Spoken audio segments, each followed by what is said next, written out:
Good morning, everyone. My name is Ian Murray. I'm the president of SpotOn Productions. Thank you for joining us for another episode of the SpotOn Spotlight.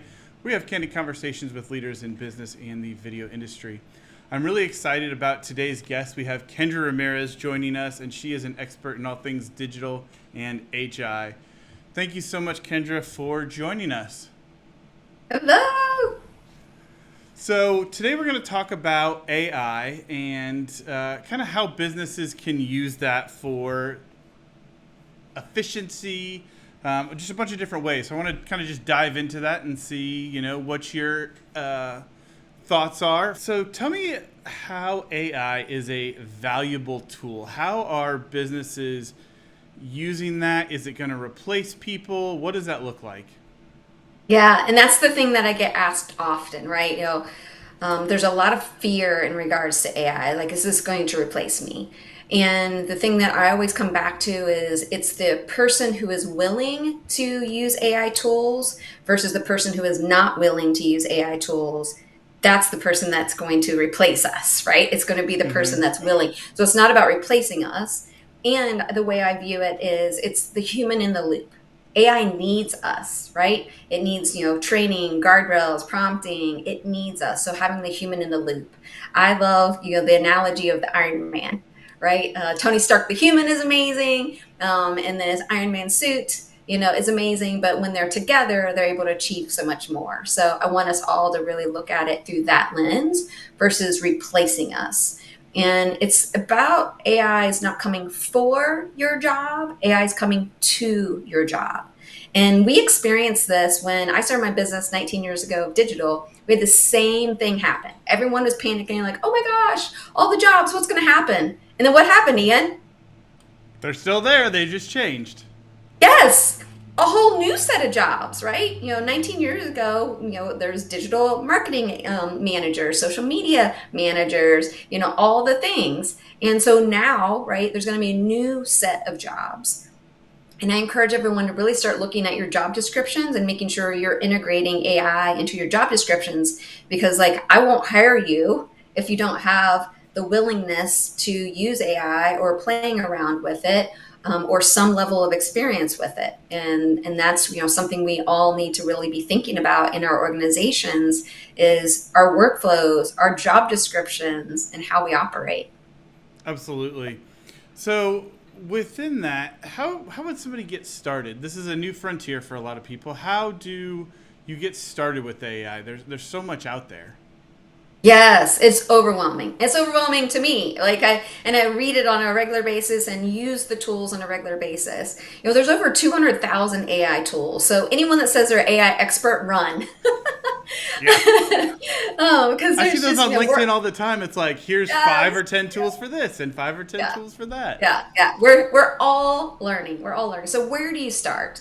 And what I want you to do is I want you to start with what are you trying to achieve? What are you trying to accomplish first, not the tool? Because I get a lot of questions like, Kendra, should I use this tool, this tool? I'm like, no. Like, let's talk about what are you trying to do, and then make an alignment of what tools will help us get there. So identifying what you're trying to achieve, identifying use cases right within your Mm-hmm. organization, and doing a lot of education. So making sure you understand, like the team members understand what is AI, how does it benefit their business, popcorn ideas of some real world use cases, not theory of what we think AI can do, but things that you could literally implement today. And also addressing how they may be feeling about AI.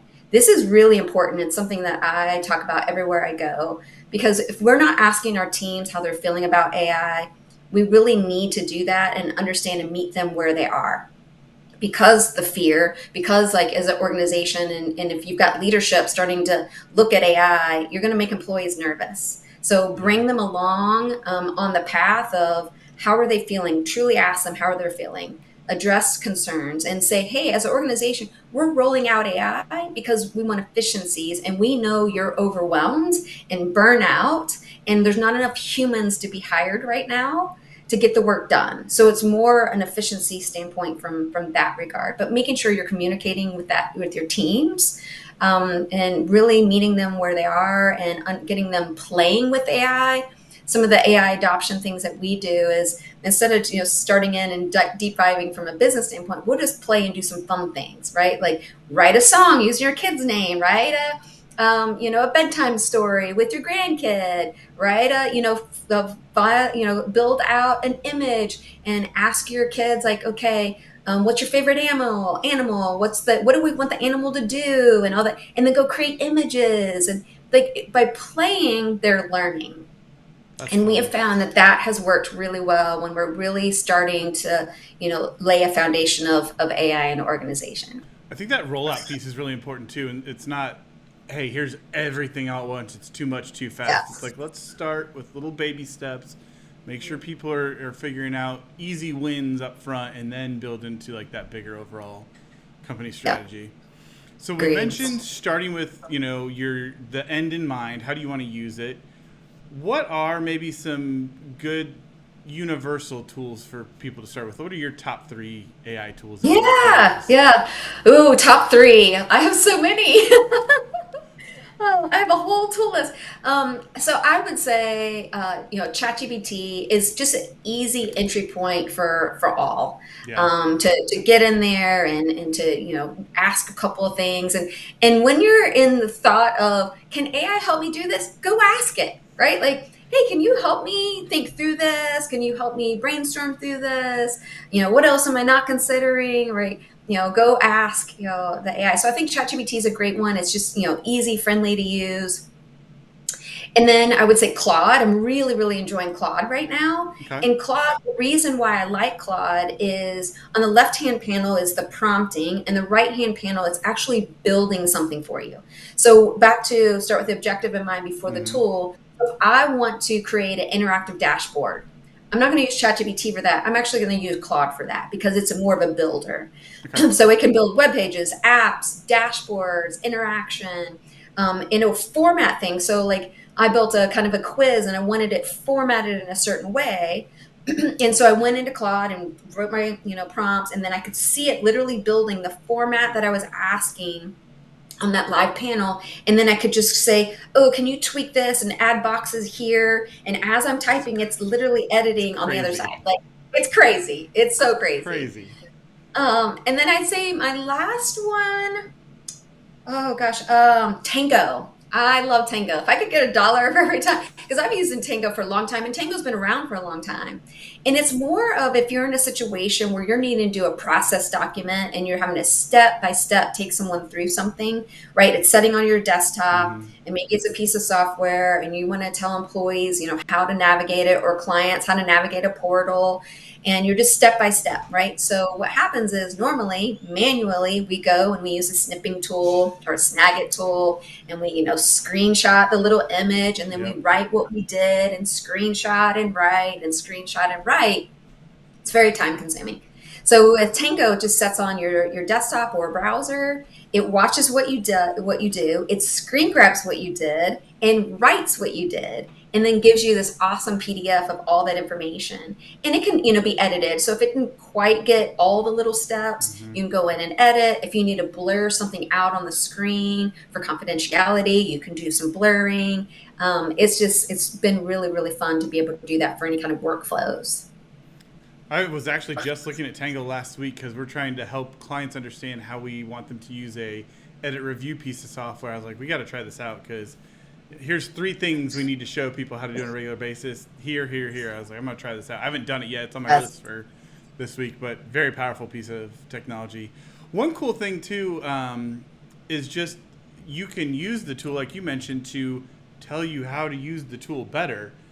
So ChatGPT, how do I get started with you, or what's a good prompt? And you and I've talked about that theory of AI's strength comes from how you instructed that garbage in, garbage out. But to have the tool Yes. tell you how to use it is very powerful too. So I think that's very cool. One thing Yeah. with Claude, it is that one does not connect to the internet. Where ChatGPT can help you maybe pull research or examine stuff online, Claude does not have that yet. Correct? I haven't used it in that manner, Okay. so I'm not quite sure. Someone will have to, let us know on that. Yeah, I just when I'm trying to when I want something that's connected to the internet and I need real sources, Mm-hmm. I'm doing research or I need it to be very accurate or very factual, I will use Perplexity. So when I'm in that mode, back to what am I trying to achieve to identify which tool is going to best get me there in that particular situation where I need real sources, and not, like ChatGPT will literally hallucinate and make up It is like, a oh, liar. yeah, here's an article on blah blah blah, and I click on it, and it's a 404, right? It's an Yeah. empty link. So in that instance, please use Perplexity. It's Okay. it's a fantastic tool. So many good tools out there. So when somebody's getting started with this, are these expensive tools, or how do you get started on a budget? What does that look like from a investment Yeah, yeah. perspective? So the good news is, a lot of the tools have a free version and a paid version. And so I always encourage clients to start with the free version until you kind of hit a wall. You're like, oh, not quite getting what I want here. Or you have a specific thing that you're like, oh, I really want to be able to do, like, building private GPTs inside of ChatGPT. You have to have the paid account to do that. So they're very affordable. Like I kick off a lot of my workshops, with associations and things like that, where I'm like, okay, who in here wants to hire 8 people for $20 a month? Anybody? Anybody? And all the hands go Yeah. up, right?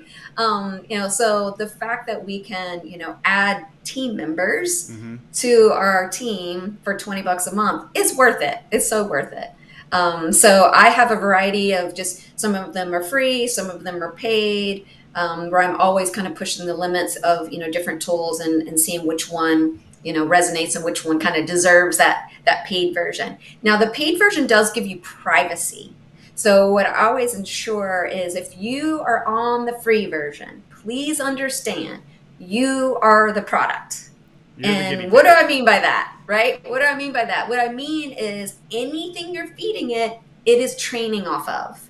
And so a lot of employees and team members don't realize that, because this is new. This is a big shift.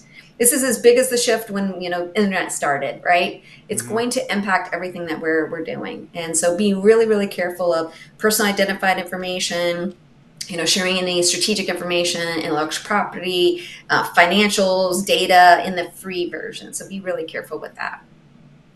What are some other like lookouts or some things to be aware of? Maybe guardrails when you're implementing an AI tool. Yeah, gosh. So much of it just, understanding the tool's capability, understanding and encouraging all of our team members, and organizations to have an AI policy, right? So Mm-hmm. just like you have a cybersecurity policy, you need to have an AI policy and train on the policy, because your employees do not understand how to navigate AI. They, Yeah. don't understand. And so making sure we have guardrails in place of understanding, when to use free tools, when to use paid tools, which tools are approved, making sure they're, from a confidentiality standpoint, they're not, putting information in, understanding that the tools do make things up and that there has to be a human in the loop. They have to fact check any of the information that is coming out.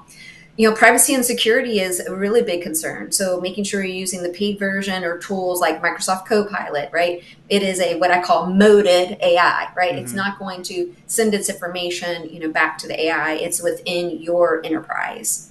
And Yeah. then, You don't want with confidential information from clients ended up out there for everyone to see.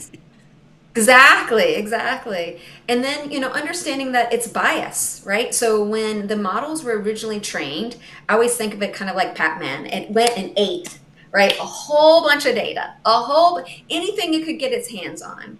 And we all believe what's on the internet, right? Yep. No. So it ate some bad data as well. And so it's very biased.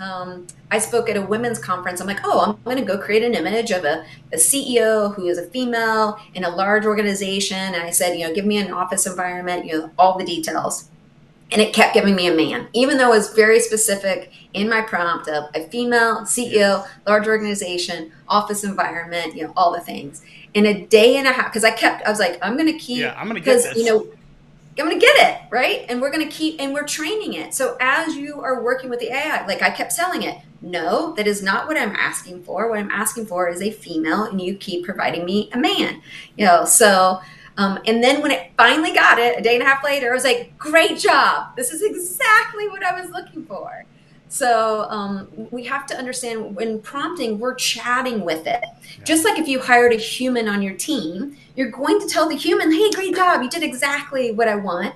Or, oh, that's not quite what I was hoping for in this particular project. Can you try again? Right. And so using that same language when we are prompting with it.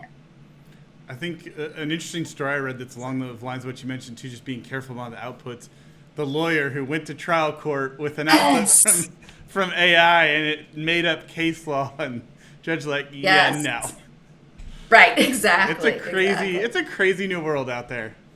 It is. It is. And so I say, it'll probably get you 80% of the way Uh there, huh. but then go in and massage it, add the layers that you need, and please read it. Like read it Yes. before, actually, sending it out. So, what are some misconceptions you see pop up in your work with folks around AI? I think the misconception is like it's just this like magical tool and it's going to solve everything. And so a lot of times, I get asked about certain scenarios and they're like, is there an AI for that? And I'm like, sometimes you don't need to apply AI to like everything, right? Sometimes it's something so simple, right? That, maybe like we're trying to figure out, navigate something in Excel, right? I'm like, there's probably a formula that we can use to navigate that versus trying to layer in an AI. So don't, we don't need to go and look at every single everything and say, ooh, let's add AI to that. And there's definitely use cases where we want that, right? Yep. Definite use cases there. And so making sure that, we have those opportunities. But yeah, as we're navigating it and learning together, I think it is also, that whole replacement that we talked about, like, replacing us. The AI right now is the worst we've ever seen it. It's going to continually to get better. And the more we lean into understanding it and using it and playing with it and understanding its capabilities, is really helpful.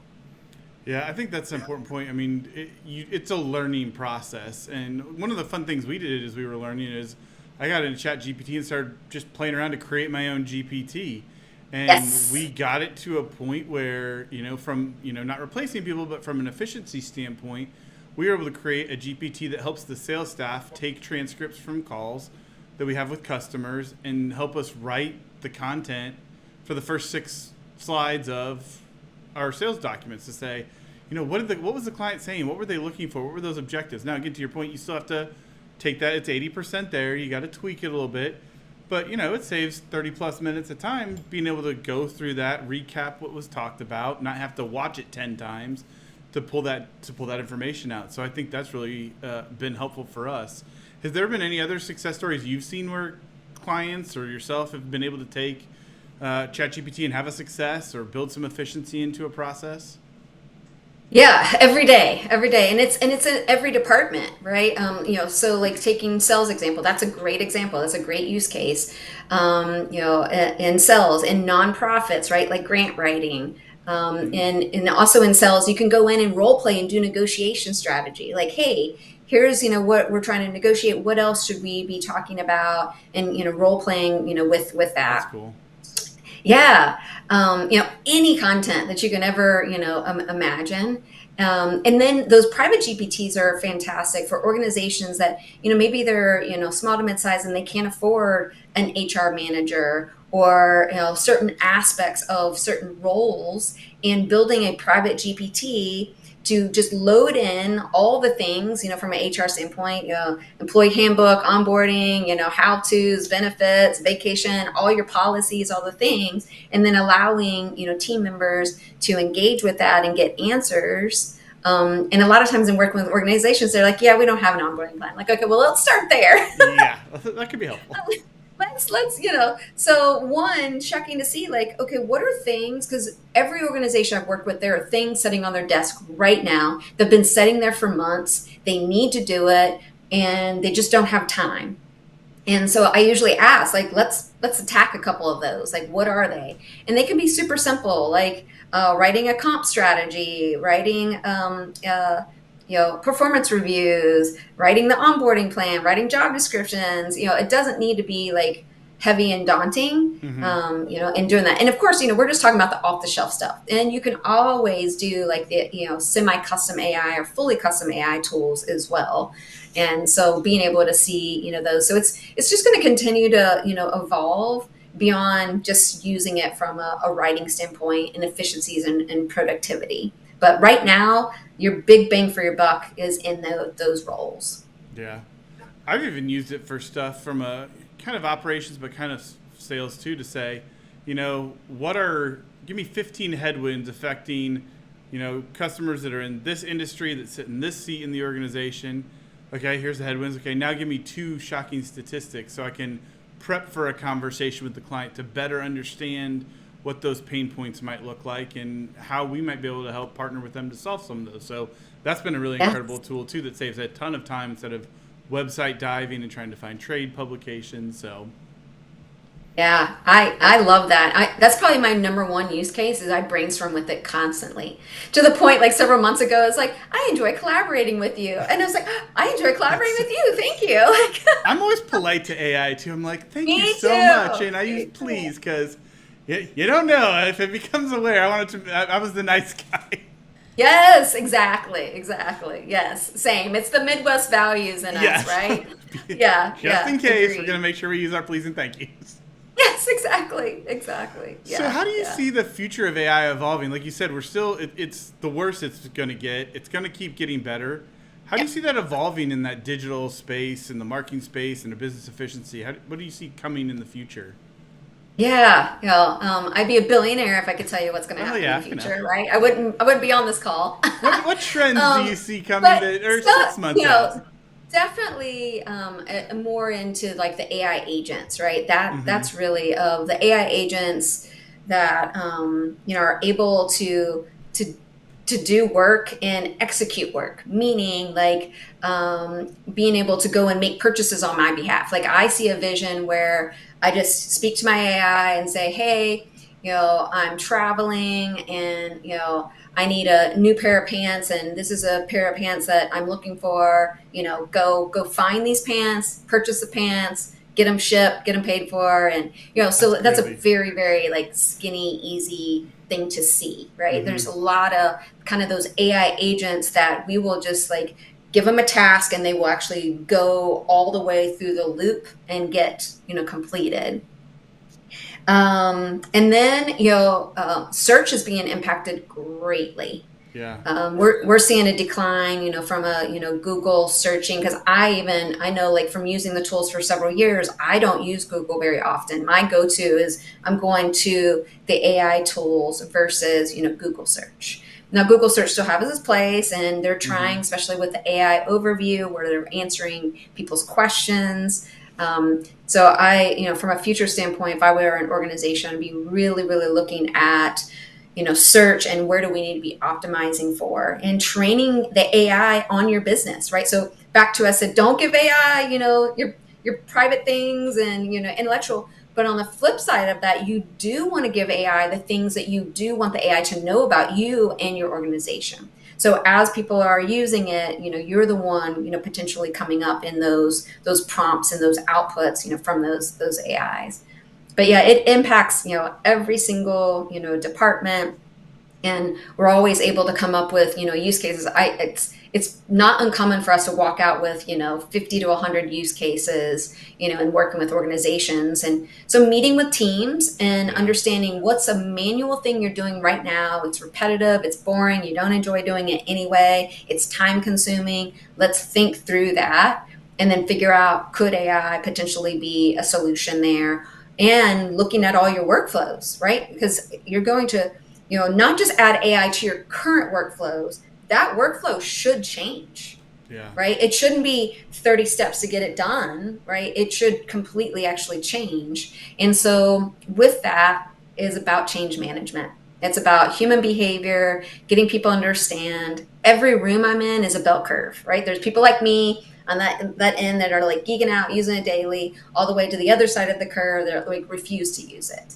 And so, as leaders, our job is to bring all of them along the way and share success stories. Like, oh, well, team member A was able to do this because they did this, and showing, the ones that are a little bit behind and unsure, of that. But I love that being too, because able, it's like if somebody finds a new way to do something cool, share that with the team. Like, hey, yes, check this thing out yes. I just did. Yeah. It's just exactly, we're doing a rinse repeat of what we did with digital. When we did digital transformation, right? We're just lifting and repeating, like, okay, now it's AI transformation. It's the same change management, it's just a different tool set and a different way of thinking. I think that's the big thing. I was talking with someone recently, and big AI advocate like myself, and we were like, it just comes natural to us. Like, we just go and ask and tinker. But what we both understand, there's a lot of people out there that it just doesn't come natural to them. Yeah. And how do we help bring them along? It's an exciting future. I mean, Apple's coming out with the new AI assistant that's supposed to be able to help you across your whole phone. I see that being like a big thing you talked about too. Just from a pair of pants to making a hotel reservation or book an Yes, airplane ticket for me, like all crazy those how it things. will bring efficiency in our lives for sure. So for people who might be hesitant still, or just have concerns about adopting it because of complexity, what advice would you give to a business that's still on the fence about kind of jumping in? Yeah, gosh, it's just have a conversation with someone, right? Go and look at that, something very low hanging fruit, easy, that's not complex, right? I always say start with AI internally before doing an Mm-hmm. external AI, right? We have to understand, AI as an organization before we start, having it client facing. And so really look through what are some manual things that are going on with your team right now that you could, use an AI tool with that, and taking those baby steps. But having someone come in the organization that is an AI power user and can share some thoughts and ideas, or do some kind of training and laying that foundation of what is AI, how could we use it, what are tools we should consider, what are the pitfalls and concerns that we should be thinking about, through it. It really doesn't need to be heavy and complex and expensive from day one. Day one, like I said, let's identify some use Yeah. cases. Let's play with a free tool until we're, at that wall where we're not getting all the things that we could be getting if we upgraded, and just baby step your, self through that. Because anytime I've shown, like, someone that's never experienced it, right? Yeah. Every time when they've never experienced it, and we do something together and write the first thing, or have an activity broken out or whatever, or brainstorm with it, that's where the light bulb happens. So I just encourage anyone that's just still a little on the fence is just sign up for it, do a couple of prompts, and just remember it's not Google, right? We're Yep. not doing it from a Google search. So don't go say, give me a list of the top 20 coffee shops near me. That's not, it's actually a task, right? Give it a task. Yeah. Help me think through this, write the thing. Yeah. And I think then, it's great. So being for able to stuff play. you're looking at in your daily life, like, hey, I've got this training I need to start putting together. Hey, Yes. ChatGPT, help me come up with an outline of 10 points for training on this topic, because it's a great starting ground to say, oh, I didn't think about that. I should make sure I include Yes. that. Maybe that was just not on my radar. So I think that's Totally. everyday activities that you can be like, could I use AI to help me with this? I think is a great way to connect your mind to what's possible. Absolutely. 100%. Well, Kendra, any last things on AI that we should know that I didn't ask you? Oh gosh, our time goes by too It fast. I does. It could goes talk by about very this all quickly. day. All day. I just think, framing it and understanding, would you work for an organization that wouldn't allow you to use the internet, right? And the Yeah. answer is no. No. And so organizations need to understand that it's going to be an expectation, of employees to be able to use these tools, versus, just like, hey, I've shut down all access. Great. Now you cause another problem called shadow IT. That's a bigger Yep. problem. I'm gonna get my So, phone out and do so it I think anyways. the thing I want to just leave people with is just stay curious. If we could just stay in that framing of just stay curious, and ask some people that that are doing AI on a regular basis, and looking for those real easy, things to take and baby step yourself into it. That's excellent. So, last question is one of my favorites. What's the best piece of business advice you've ever gotten, or your favorite piece of business advice to give out? Ooh, goodness. Delegate soon and often. Delegate Okay. soon and often, because that is something that changed my business dramatically about 9 years ago. In working with my coach, I was, overwhelmed at capacity, and I found myself trying to control things, right? Because that's how I Yeah. operate, and I'm very aware of that.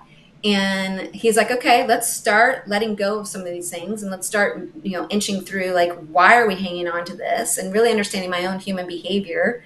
And it was fear, and so what I'll tell you, good news is, when I let go of a bunch of things, holy moly, my business like skyrocketed. I was holding us back because I was trying to like keep my hands in all the things, and that is not a good leader, right? That So is great delegate advice. soon and often. I love it. Kendra, how can people find you online? How can they connect with you?